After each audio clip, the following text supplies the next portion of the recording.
Welcome back to the show, everybody. I want to do a follow-up today on a video that I did a few days ago on W Eugene Smith. And if you haven't seen that, I will link it up in the show description. Eugene Smith was a fantastic photographer.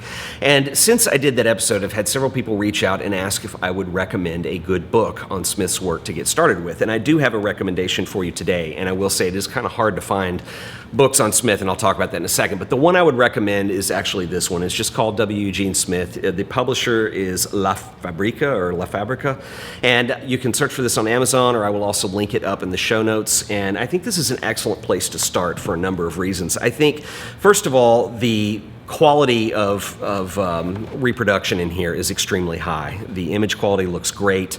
The selects are good in here, and this is a good place to start. I wouldn't consider any one book, just because of how many photos exist of Eugene Smith, to be definitive, but if you want a good place to start, I think this is it. The crux to the book deals with the photo essay work that he did, mainly for Life magazine in the 1950s and a couple other publications as well. And some of those major projects are represented here, like The Country Doctor, The Nurse Midwife is here as well. The project he did with Albert Schweitzer that was actually ended up being controversial and ended his association with Life magazine is in here.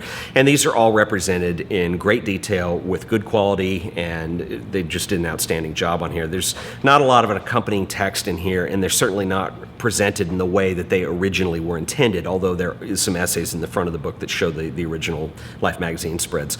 But it's actually quite good. Some other projects are represented here as well, namely Pittsburg, when we get into that.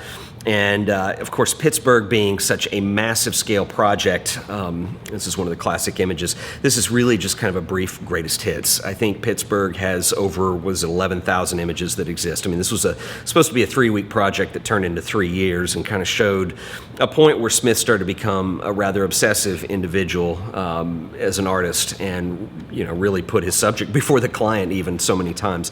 Anyway, really well done, and there is a good overview of that in here if you were interested in that, and as I mentioned, the print quality is good. Minamata is also represented here. What is underrepresented is there are a few images from World War II towards the end of the book. Jazz Loft is non-existent here, but this is a good place to start. The second reason I recommend this, other than the images being good in here and of good quality, are the essays that are in here, and there's several. They're extremely good. They talk about the Life magazine spreads and the whole concept of the photo essay, which is really pretty fascinating, and you can see the original spreads in here as well.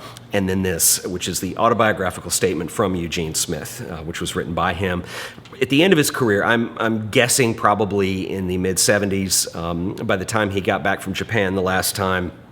And his career was taking a turn because of his health. He started teaching at University of Arizona and starting to work on his archives at CCP, I believe.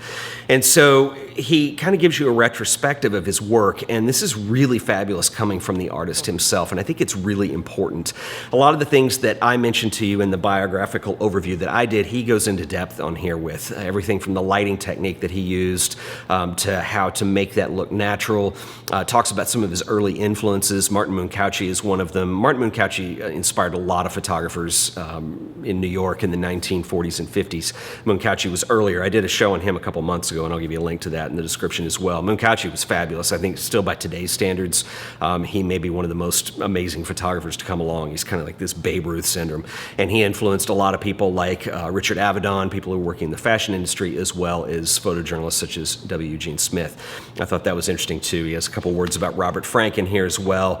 And the really cool part about here is when he talks about these photo essays, and I think this is why this is a really good intro book, particularly if you're interested in the photo essay work, is he talked about his relationship with a lot of the magazines at that time, mainly Life, but he also talks briefly about Newsweek and the fact that he got fired for refusing to use larger formats than 35 millimeter, and he was just insistent upon that because he had a way that he wanted to get the shots. But his relationship with Life magazine is interesting because he has a reputation for having been very difficult to work with and very thorny in a lot of ways. And what's interesting what's interesting about this is seeing Eugene Smith's side of the story. And he goes into great detail about how they worked on these photo spreads back in those days, which, I mean, these are the early days of publication. Television hadn't really become quite as popular as it later became in the 60s and in the 70s. And the photo essay were these wonderful ways to do these vignette stories on really anything, whether it be political things or just life illustrated in certain parts of the country, which you see in things like the nurse midwife or the country doctor. And Smith was really one of the great photographers for Life magazine. He was easily one of the most popular photographers that Life used back in those days. And he talks in here about that process quite a bit and how, I mean, you can get the book and read it, get it in his own words, but he talks a lot about how, these layouts were conceived early on with the written part of it coming first, which never made sense to him because you can change the way something's worded, but you can't really change the photograph after the fact. And he even says in some cases early on, they were even scripted. The photographer was given a shot list and you'd have to go out with a script of what was going to be in the final layout, which he hated working that way. And I don't blame him because if you're going to be a photojournalist, you can't sit there and pose things. You've got to, there's a multi-step process for him. You have to blend in with the people. You have to be accepted so you're not sticking out as this garish figure with a camera in somebody's face. It's got to feel natural. And he talks a lot about this in here. And so I think it's interesting when you consider historically, he's viewed as being very difficult to work with, and I mean, there's certainly two sides to every story, and it doesn't seem that crazy coming out of his own pen in this case as he wrote the essay. Anyway, excellent book. I will put links to this in the show notes. It's just called W Eugene Smith. It's the one with the country doctor on the front walking across the mud field, and this is quite excellent. It's not expensive. Amazon, I hesitate to ever give you guys prices on here because, as I've said before, if you want a book, you need to get it because art books come in and out of print so quickly. Right now it is available. You can get the hardcover for $50 and I believe the softcover version is $20-something.